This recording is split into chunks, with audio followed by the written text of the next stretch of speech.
MP আনার হত্যার পর থেকে একের পর এক পাল্টাচ্ছে দৃশ্যপট। ডিবি প্রধান হারুনুর রশিদ কলকাতায় যাওয়ার পর উদ্ধার হয় মাংসপিণ্ড, তবে সেগুলো আনারের কিনা তা নিশ্চিত হওয়া যায়নি। এরই মধ্যে আনার হত্যাকাণ্ডে নেপালে গেলেন ডিবি প্রধান। এরপর প্রশ্ন উঠেছে, কোন দেশে হবে এমপি আনার হত্যাকাণ্ডের বিচার কাজ? সে খবরই জানাচ্ছেন শেখ ফরিদ।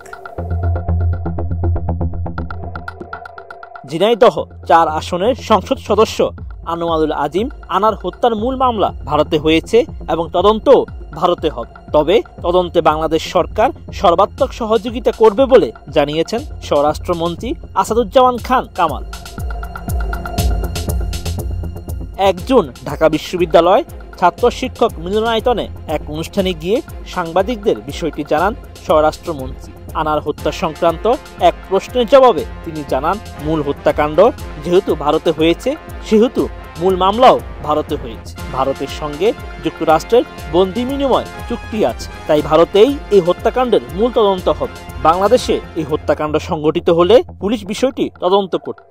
নয়াদিল্লি যদি তাদের সম্পৃক্ত করে তাহলে ঢাকা তাদের সহযোগিতা করবে। হত্যাকাণ্ড অনুযায়ী যে মামলাটা সেটা ভারতেই হয়েছে এবং ভারত থেকে সেটা হবে এবং ভারতের সঙ্গে যুক্তরাষ্ট্রের বন্দি বিনিময় প্রত্যাবর্তন চুক্তি রয়েছে। কাজে এটা ভারত সরকারই তাদের কাছে আবেদন করবে, যেহেতু ঘটনাটা ঘটেছে তাদের দেশে। ডিজাইন, এলিগেন্স, বিউটি, সেরা পণ্য সবার জন্য জেভিকো। হত্যাকাণ্ডের সঙ্গে জড়িত একজন নেপালে পালিয়ে গেছেন বলে জানা গেছে। এই বিষয়ে মন্ত্রীর বক্তব্য জানতে চাইলে তিনি জানান, একজন সংসদ সদস্যকে হত্যা করা হয়েছে আর তারা বসে থাকবে এমন তো হতে পারে না। হত্যাকাণ্ডের সঙ্গে জড়িত এবং সহযোগিতাকারী সবাইকে শাস্তির আওতায় নিয়ে আসা হবে। নেপালে একজন পালিয়ে গেছে, তবে সে কোথায় আছে সেটা সুনির্দিষ্টভাবে বলা যাচ্ছে না। তদন্ত হচ্ছে, তাকে ফিরিয়ে আনতে সব ধরনের প্রচেষ্টা অব্যাহত রয়েছে।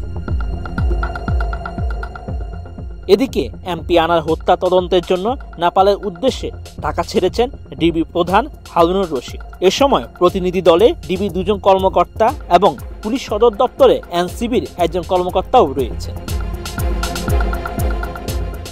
নেপালে যাওয়ার আগে সাংবাদিকদের ডিবি প্রধান জানান, এমপি আনার হত্যার মূল পরিকল্পনাকারী শাহিনের সহকারী সিয়াম নেপালে আটক হয়েছেন বলে তারা শুনেছেন। ওই হত্যার পর অন্য আসামিদেরও নেপালে যাওয়ার সম্ভাবনা আছে। এই কারণে 4 সদস্যের দল যাচ্ছে দক্ষিণ এশিয়ার দেশটিতে। সিয়াম সহ বেশ কয়েকজন আসামি, তারা কেউ চলে গেছে, কেউ আছে। এই বিষয়গুলি তাদেরকে আমরা অবহিত করেছি এবং তারা যদি থাকে তাহলে তাদেরকে যেন তারা গ্রেপ্তার করে, সেটা আমরা তাদেরকে অনুরোধ করেছি। কাঠমান্ডু পুলিশের সাথে একটু যোগসূত্র বা ইন্টারাকশন করা, যাতে ভবিষ্যতে কোনো আসামি বাংলাদেশে অপরাধ করে যেন সেখানে ঠাঁই না পায়। শেখ ফরিদ, এটিএন।